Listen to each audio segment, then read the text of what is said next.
One యొక్క ఇది new షెడ్యూల్‌లో మనము ఈరోజు మెయిన్స్‌లో ఇచ్చిన క్వెషన్ అండి. సో, మన క్వెషన్ తీసుకుంటే ఇక్కడ చూడండి. Explain the importance of the Indus Valley civilisation. Okay.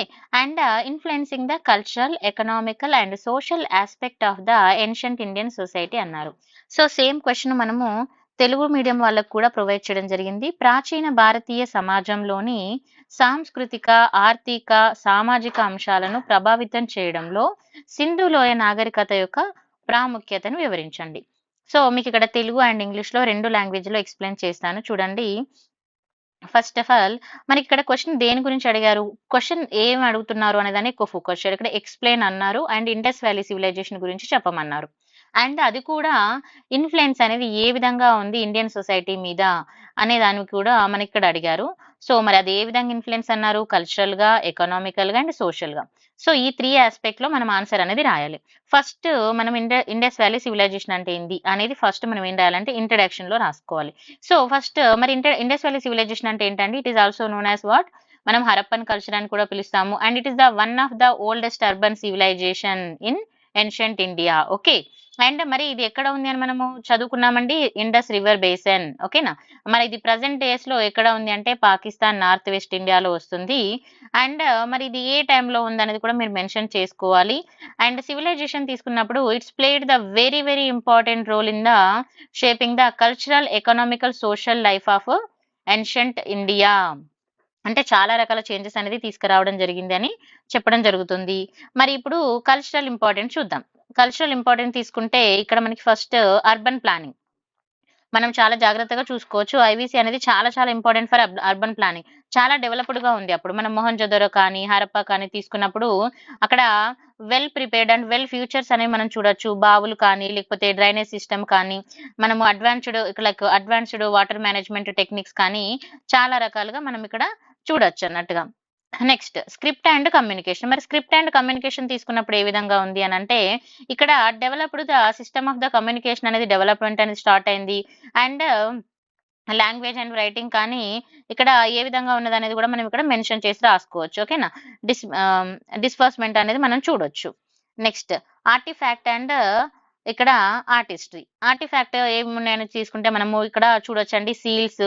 ఓకేనా. తర్వాత పోట్రీ కానీ, తర్వాత ఫిగర్స్ ఆ టైంలో మనము రిచ్ అంటే ఎంత మంచిగా డెవలప్డ్‌గా ఉన్నాయనేది కూడా మనం చూసుకోవచ్చు. యానిమల్స్ మనం చూడొచ్చు. యానిమల్స్ ఫిగర్స్ కానీ, తర్వాత హ్యూమన్ ఫిగర్స్ కానీ వాళ్ళేసినవి మనము చూడొచ్చు. సో, ఇదంతా కూడా మనకి కల్చరల్ డెవలప్‌మెంట్‌లో మనం రాసుకోవచ్చు.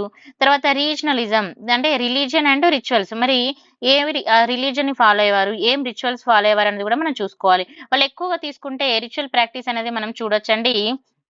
సెరెమోనియల్ సైట్స్ కూడా మనం చూడొచ్చు. At the same time mother గాడెసెస్‌ని వాళ్ళు పూజించడము, పశుపతి సీల్‌ని పూజించడము. సో, ఇవి మనము చాలా ఇంపార్టెంట్‌గా రాయొచ్చు. నెక్స్ట్ ఎకనామికల్‌గా. ఎకనామికల్ సిగ్నిఫికెన్స్ అంటే ఎకనామికల్‌గా ఏ విధంగా ఇది ఇంపార్టెంట్ అనేది మనం చూసుకోవాలి.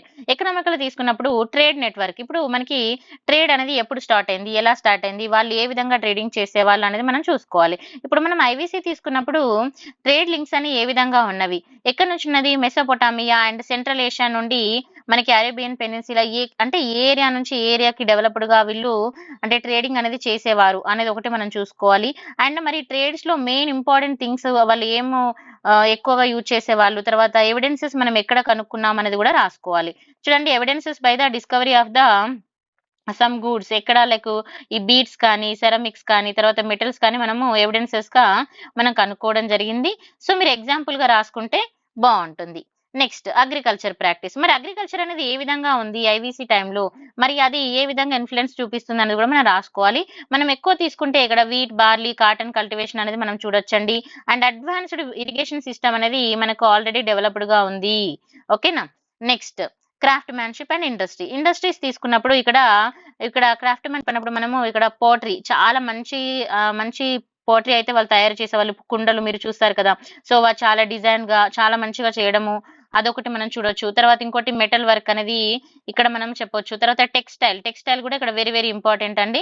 తర్వాత బీడ్ మేకింగ్ తర్వాత ఇండస్ట్రీస్ కూడా తీసుకుంటే బీడ్ మేకింగ్ ఇండస్ట్రీస్ కూడా మనం ఇక్కడ కనుక్కోవడం అయితే జరిగింది. అంటే టెక్నికల్ అనేది చాలా మంచిగా వాళ్ళు డెవలప్డ్‌గానే ఉన్నారు అని చెప్పొచ్చు. Next standardised and weights and measures. మరి వాళ్ళు ఏ విధంగా వెయిట్స్ అండ్ మెజర్స్ యూజ్ చేసేవాళ్ళు అనేది కూడా మనము ఇక్కడ రాసుకోవడానికి ఛాన్సెస్ ఉంటుంది. ఎగ్జాంపుల్ తోటి మీరు ఇక్కడ ఇంప్లిమెంటేషన్ పెట్టుకుంటే సరిపోతుంది. Next social importance. Social significance తీసుకున్నప్పుడు అర్బన్ సొసైటీస్ ఏ విధంగా ఉన్నాయి. ఇక్కడ చూడండి సిటీస్ అనేది మనం తీసుకుంటే స్ట్రక్చర్డ్ గా ఉండడము, అర్బన్ సొసైటీ గవర్నర్డ్ సిస్టమ్ అనేది ఉండడము, తర్వాత పబ్లిక్ ఇన్ఫ్రాస్ట్రక్చర్ కానీ సోషల్ హైరార్కీ కానీ మనం చూడొచ్చు ఆ టైంలో. అండ్ అర్బన్ లైఫ్ అనేది తీసుకున్నప్పుడు మనకి ఈ కమ్యూనిటీ సివిక్ రెస్పాన్సిబిలిటీస్ అనేది మనం చూడొచ్చు. ఓకేనా. నెక్స్ట్ జెండర్ రోల్ అనేది ఏ విధంగా ఉంది అంటే ఎవరి అథారిటీ అనేది ఎక్కువగా ఉంది, లైక్ మేలా ఫీమేలా. ఇప్పుడు మనము లేటర్ వేదిక్ పీరియడ్ తీసుకున్నప్పుడు మనకి వేదిక్ పీరియడ్ ఏ విధంగా ఉంది, లేటర్ వేదిక్ పీరియడ్ ఏ విధంగా. వేదిక్ పీరియడ్ లో ఉమెన్ రెస్పాన్సిబిలిటీస్ రెస్పెక్ట్ అనేది ఉంది, లేటర్ వేదిక్ వచ్చేసరికి చేంజెస్ అయింది. సో మరి ఈ టైంలో ఎలా ఉంది, ఈ టైంలో తీసుకుంటే జెండర్ స్పెసిఫిక్ రోల్స్ అనేది తీసుకున్నప్పుడు మేల్ అండ్ ఫీమేల్ ఫిగర్స్ అనేవి మనం ఇక్కడ చూడొచ్చండి. Engaged in the various activities అంటే ఇక్కడ మనము ఏదైతే ఫైండింగ్ చూసామో దానిలో మనం చెప్పొచ్చు అంటే ఉమెన్ అండ్ మేల్ బోత్ కూడా వాళ్ళ వాళ్ళ వర్క్స్ లో ఏ విధంగా ఎంగేజ్ అయి ఉన్నారు అంటే ఏ వర్క్స్ చేస్తున్నారు అని వేరే యాక్టివిటీస్ అనేవి మనం చూడొచ్చు. తర్వాత మెన్ తీసుకున్నప్పుడు ఏ వర్క్ చేసేవారండి, ఇట్స్ అసోసియేటెడ్ లైక్ హంటింగ్ కానీ తర్వాత వార్ఫేర్. తర్వాత ఉమెన్ తీసుకున్నప్పుడు involve in the domestic works లో ఇన్వాల్వ్ అవ్వడం అనేది మనం చూడొచ్చు. Next burial practice. This is very very important అండి, గుర్తుపెట్టుకోవాలి. ఓకేనా. సో మరి వాళ్ళు ఏ విధమైన పద్ధతులు పాటించే వాళ్ళు అనేది మనం ఇక్కడ రాసుకోవచ్చు. ఓకేనా. Next come to the conclusion వచ్చినప్పుడు ఇది మరి ఇండియన్ సొసైటీ మీద కూడా ఇప్పుడు చాలా ఇంపాక్ట్ చూపించడం ఈ పద్ధతులు అవన్నీ మనం చూడొచ్చు కదా.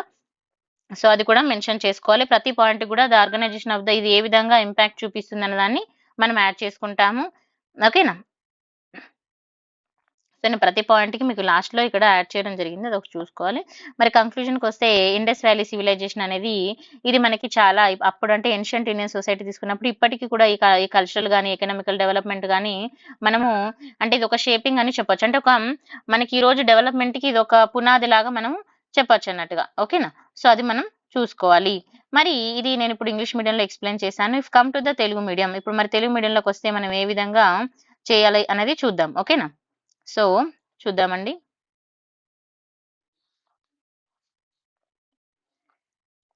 So next come to the Telugu medium.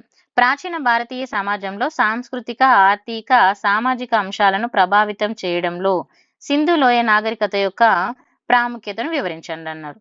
So Sindhu లోయ నాగరికత యొక్క ప్రాముఖ్యత అన్నప్పుడు మనందరికీ సింధు లోయ నాగరికత అంటే ఏంటిది, హరప్ప నాగరికత అని కూడా పిలుస్తామని రాయడము. తర్వాత సేమ్ సింధు లోయ నాగరికత ఇది అంటే ఇప్పుడు మనకి భారతదేశంలో తీసుకున్నప్పుడు ఇది ఓల్డెస్ట్ కదా. సో పురాతన పట్టణ నగరాలలో ఒకటి. అండ్ ప్రస్తుతం ఎక్కడ ఉంది, ఇది వాయువ్య భారతదేశము, ఆఫ్ఘనిస్తాన్, ఇరాన్ లో ఉన్నది అని. సో ఈ విధంగా తర్వాత దీని గురించి మరి సాంస్కృతికంగా ఆర్థికంగా ఇది ఏ విధంగా ఈ అంటే నగరికతను రూపొందించడంలో దీని యొక్క కీలక పాత్ర ఏంటి అనేది మనం ఇక్కడ మెన్షన్ చేసి రాస్తాం. నెక్స్ట్ మరి ఇప్పుడు ఫస్ట్ సాంస్కృతిక ప్రాముఖ్యత అనేది ఏ విధంగా ఉంది. ఫస్ట్ తీసుకున్నప్పుడు పట్టణ ప్రణాళిక అంటే ఇండస్ వ్యాలీ సివిలైజేషన్ అనేది మనము నిర్మిత వీధులు, ఆ వీధులు కానీ అంటే ఇప్పుడు గల్లీ ఉంటది కదా, సో గల్లీలు కానీ ఎలా ఉన్నాయి, తర్వాత డ్రైనేజ్ సిస్టమ్ అనేది ఎలా ఉంది, ఆధునిక నీటి అంటే ఇప్పుడు నీటిని నిల్వ చేస్తాం కదా, ఆ సాంకేతిక పద్ధతులు ఏ విధంగా ఉన్నాయి. మనం ఎగ్జాంపుల్ తీసుకున్నప్పుడు మొహంజోదరో హరప్ప అని పెట్టేసుకొని ఇక్కడ మనం ఒక ఆన్సర్ అయితే రాసుకోవచ్చు. అండ్ భారతదేశంలో ఇటువంటి ప్రణాళిక భారతదేశంలోని తదుపరి పట్టణ స్థావరాలకు పూర్వపరాలు అంటే మనకి ఇప్పుడు ప్రజెంట్ ఉన్న దానికి ఇది మనము ఒక ఎగ్జాంపుల్ గా కూడా తీసుకొని అంటే దాని వల్ల మనం ఇంకా బెటర్మెంట్ గా చేసుకోవడానికి కూడా ఉంటుంది అనేది మనం రాసుకోవచ్చు అండి. మరి స్క్రిప్ట్ కానీ కమ్యూనికేషన్ కానీ తీసుకున్నప్పుడు కమ్యూనికేషన్ వ్యవస్థ అనేది ఏ విధంగా ఉందంటే సింధు లిపి అనేది మనం చూడొచ్చు. అది ఏ విధంగా ఉంది, ఇది భాష మరియు దాని యొక్క రచన లేకపోతే నాగరికత యొక్క పురోగతికి ఇది మనకి ఎలా ఉంది అనే దాన్ని చెప్పడం జరుగుతుంది. ఈ రోజు కూడా మనం చూడొచ్చు. తర్వాత కళాఖండాలు, తర్వాత కళాత్మకత అనేది ఏ విధంగా ఉందంటే వాళ్ళు ముద్రలు, కుండలు తయారు చేయడం, తర్వాత బొమ్మలు వంటి కళాఖండాలు గొప్ప కళాత్మక సాంప్రదాయాన్ని వెల్లడిస్తున్నాయని, తర్వాత జంతువులు, మానవ బొమ్మలు క్లిష్టమైన నమూనాలను వర్ణిస్తున్నాయి అని, మరి వాళ్ళు చేసే పనులను కూడా ఇవి మనకి చూపిస్తున్నాయి. ఓకేనా. సో ఆ విధంగా మీరు రాసుకోవచ్చు.